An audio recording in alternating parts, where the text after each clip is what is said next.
Good morning students, class 11।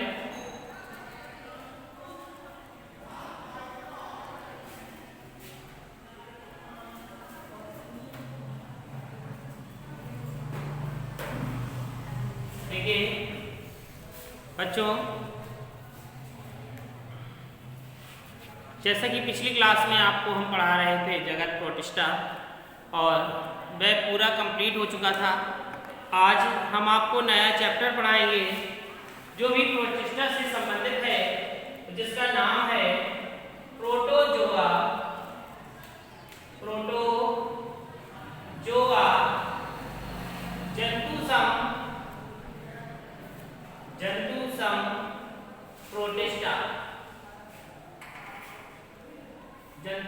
Protista. ठीक है, तो देखिए प्रोटोजोआ लिखेंगे प्रोटोजोआ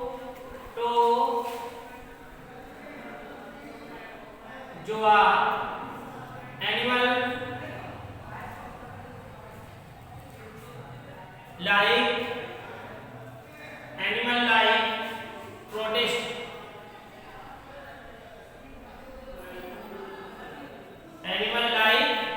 प्रोटिस्ट।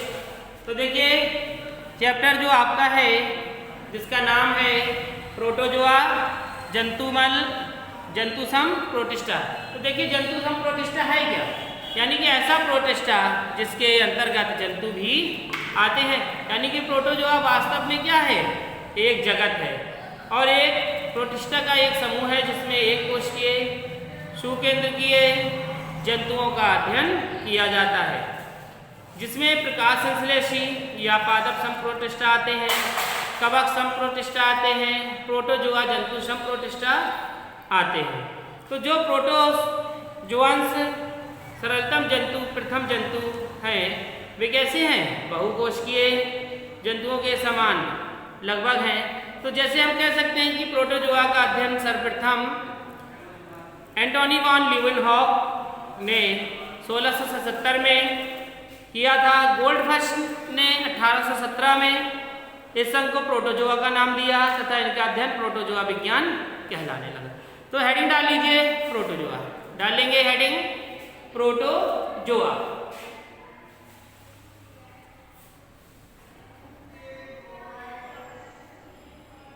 लिखेंगे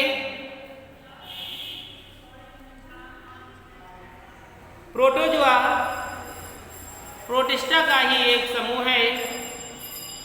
प्रोटोजोआ प्रोटिस्टा का ही एक समूह है जिसमें एक कोशिकीय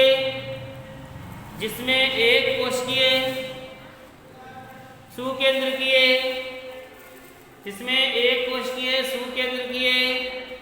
जंतुओं का अध्ययन किया जाता है। सुकेंद्रकीय अध्ययन किया जाता है।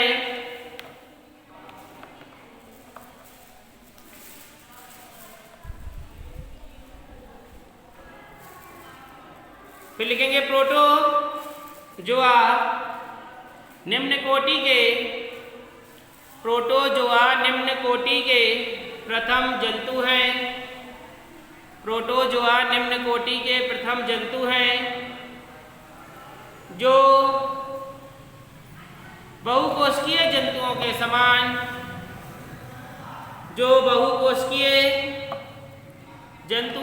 समान प्रमुख जैविक क्रियाएं करते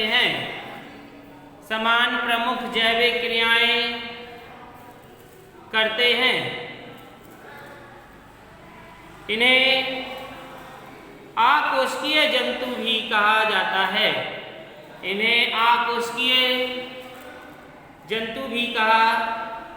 जाता है। अब देखो प्रश्न उठता है कि प्रोटोजोआ की खोज किसने की, प्रोटोजोआ को सबसे पहले किसने देखा, प्रोटोजोआ को नाम किसने दिया। ठीक है, तो अब अगली लाइन से लिखें प्रोटोजोआ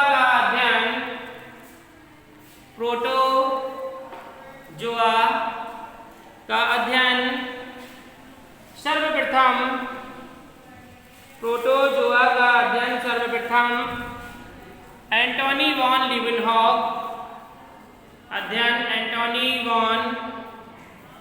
लीवेनहॉक ने 1677 यानी कि 1677 में किया था।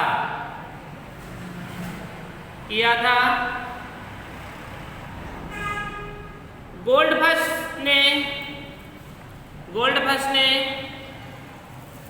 1817 को इस संघ को प्रोटोजोआ का नाम दिया। 1817 को इस संघ को प्रोटोजोआ का नाम दिया और इसे प्रोटोजोआ विज्ञान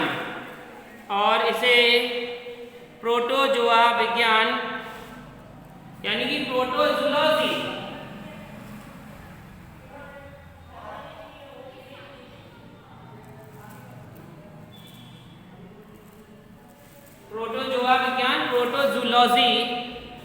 ब्रैकेट में कहा।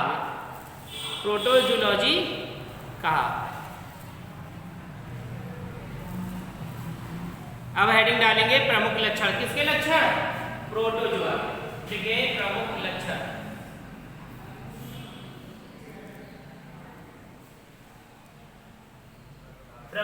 लिखिए, यानी कि इसके लक्षण क्या होते हैं, प्रमुख लक्षण लिखेंगे। सबसे पहले देखिए, इसके हम आवास के बारे में जानेंगे। ये कहाँ रहता है, कैसे रहता है, कहाँ पर पाया जाता है, इसका अनुकूलन क्या है। तो लिखें, ये जंतु विश्वव्यापी और सर्वव्यापी होते हैं। विश्वव्यापी का मतलब होता है कि विश्व में सब स्थानों पर पाए जाते हैं, और सर्वव्यापी का मतलब होता है सब स्थानों पर हैं। लिखें, ये जंतु विश्वव्यापी और सर्वव्यापी होते हैं। ये जंतु विश्वव्यापी और सर्वव्यापी होते हैं। ये सूक्ष्मदर्शी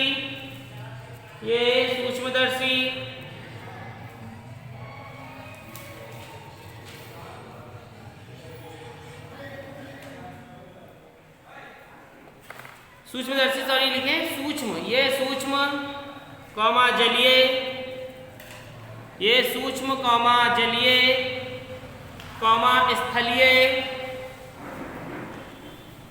व परजीवी होते हैं। स्थलीय व परजीवी होते हैं और गंभीर बीमारियां पैदा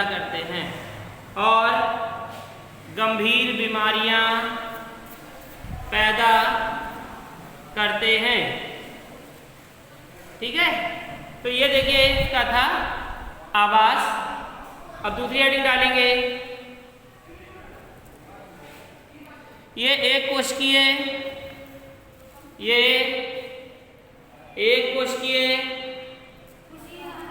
दूसरा पॉइंट है,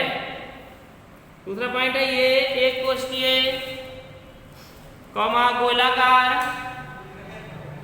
ये कोशिकीय कौमा गोलाकार कौमा अंडाकार कौमा घंटीनुमा कौमा चप्पलनुमा आदि आकृति के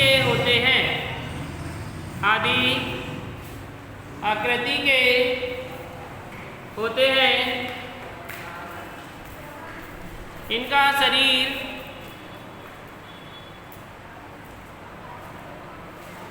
0.001 से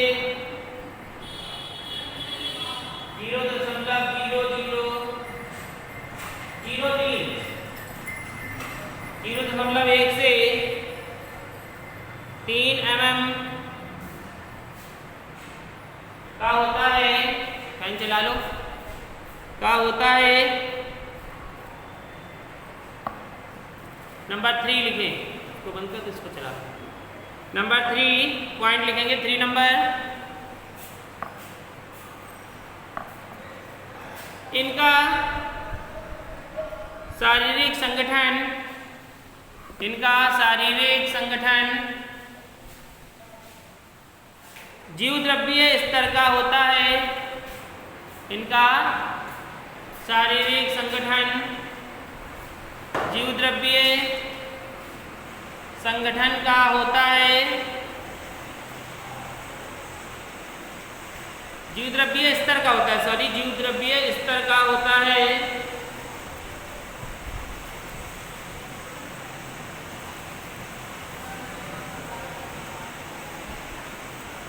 ये नग्न तथा कभी कभी पेलिकल, ये नग्न तथा कभी कभी पेलिकल या नाजुक झिल्ली द्वारा अवतरित होते हैं। पेलिकल या नाजुक झिल्ली द्वारा अवतरित होते हैं।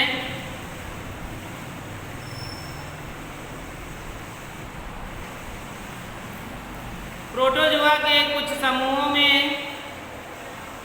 प्रोटोजोआ के कुछ समूहों में कैल्शियम कार्बोनेट तथा सिलिका का, कैल्शियम कार्बोनेट तथा सिलिका का कवच रूपी बाह्य कंकाल पाया जाता है। कवच रूपी बाह्य कंकाल पाया जाता है। अगला नंबर लिखेंगे, इनमें गमन के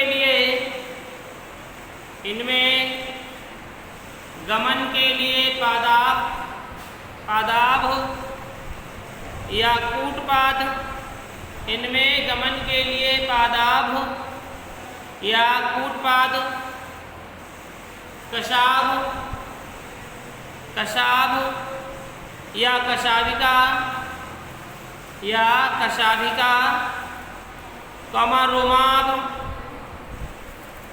रोमाभ या पश्च रोमाभ आदि पाए जाते हैं।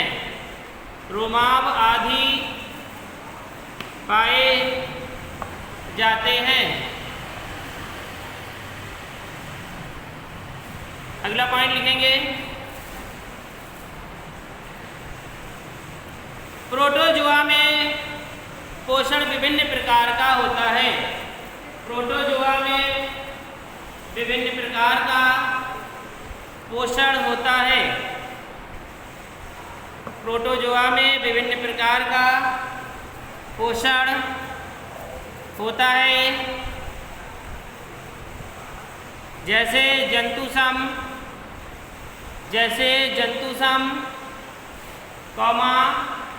पादपशम,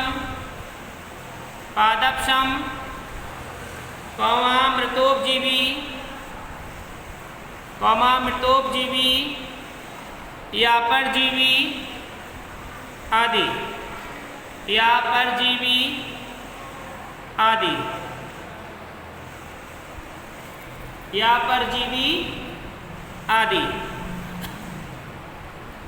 अगला पॉइंट लिखेंगे, इनमें श्वसन क्रिया सामान्य शारीरिक सतह द्वारा होती है। इनमें श्वसन क्रिया सामान्य शारीरिक सतह द्वारा होती है।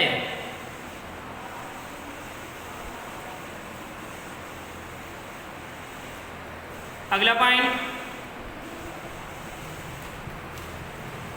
इनमें उत्सर्जन संकुचनशील धानी के द्वारा होता है। इनमें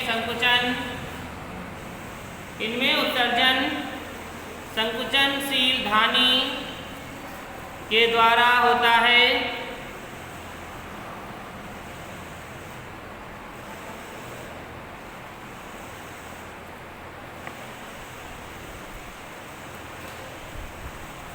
अमीबा में एक तथा पैरामीशियम में 2, अमीबा में 1 तथा पैरामीशियम में 2 संकुचनशील धानियाँ पाई जाती हैं। अमीबा में 1, पैरामीशियम में 2 संकुचनशील धानियाँ पाई जाती हैं। अगला पॉइंट लिखेंगे, लास्ट पॉइंट है, इनमें जनन अलैंगिक तथा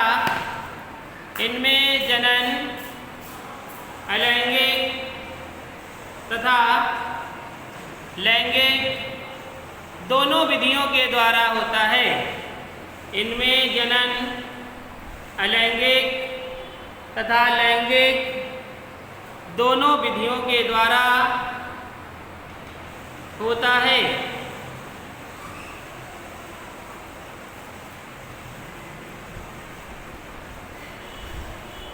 अगली लाइन से, विखंडन द्वारा अलैंगिक जनन, विखंडन द्वारा अलैंगिक जनन 3 प्रकार का होता है। अलैंगिक जनन 3 प्रकार का होता है। अप्रत्यक्ष,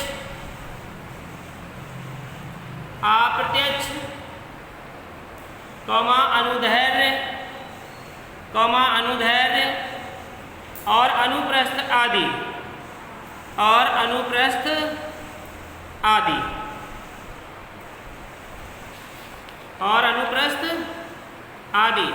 ठीक है, तो आप लोगों ने जाना कि आज प्रोटोजोआ क्या है, उसके अंतर्गत क्या क्या आते हैं। तो इसमें हमने आपको बताया कि इसकी खोज किसने की, एंटोनी वॉन लीवेनॉक ने, तथा इसका जो नाम दिया था वो किसने दिया था, गोल्डफिश ने। ठीक है, ये इंपॉर्टेंट है, इसे याद करना जरूरी होता है। इसकी आकृति, माप हमने बताए, आवाज़ बताया कि ये सर्वव्यापी होते हैं तथा सब स्थानों पर पाए जाते हैं और ये बीमारी पैदा करने में क्या होते हैं, सक्षम होते हैं। ठीक है, इनकी जो शारीरिक संरचना होती है वह कैसी नग्न होती है तथा इन पर CaCO3 का घोल भी पाया जाता है। इनके गमन के लिए इनके पास क्या होते हैं, कूटपाद होते हैं।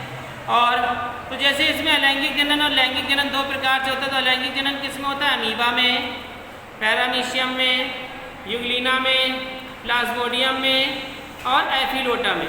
इसमें क्या क्या होता है, आप अगर लिखना चाहें, नोट करना चाहें तो इसे नोट कर सकते हैं कि अलैंगिक जनन होता है अमीबा में, पैरामीशियम में, यूग्लिना में, प्लाज्मोडियम में और एफिलोटा में। और लैंगिक जनन किसमें होता है, सिर्फ प्लाज्मोडियम में। लैंगिक जनन होता है खाली प्लाज्मोडियम में और लैंगिक जनन हम आपको बता चुके हैं। तो आपको हमने पैरामीशियम का साथ डायग्राम बनवाया था,